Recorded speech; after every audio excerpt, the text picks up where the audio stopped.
మార్కాపురం జిల్లా గిద్దలూరు అటవీ డివిజన్ రాచర్ల బీట్లో పులి మరణించిన ఘటనపై ఉప ముఖ్యమంత్రి పవన్ కళ్యాణ్ స్పందించారు. పులి మరణానికి గల కారణాలపై విచారణ జరపాలని Nagarjunasagar Srisailam tiger reserve field డైరెక్టర్ను ఆదేశించారు. సహజ మరణమా లేక వేటగాళ్ల దుశ్చర్య, విషప్రయోగం ఏదైనా ఉందా అనే కోణాల్లో దర్యాప్తు జరపాలన్నారు.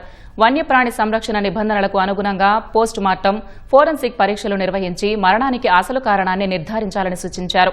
ప్రకృతి సమతుల్యత దెబ్బతినకుండా ఉండాలంటే పులుల సంరక్షణ ఎంతో ముఖ్యమని, పులి ప్రాణం కోల్పోవడం ఆందోళన కలిగిస్తోందన్నారు. ఈ ఘటనలో ఎవరిదైనా తప్పు ఉన్నట్లు తేలితే చట్ట ప్రకారం కఠినమైన చర్యలుంటాయని పవన్ హెచ్చరించారు.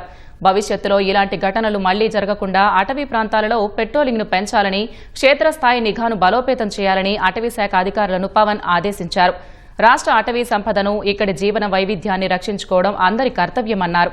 అడవుల పరిరక్షణ, వన్యప్రాణి రక్షణకు కూటమి ప్రభుత్వం కట్టుబడి ఉందని పవన్ స్పష్టం చేశారు.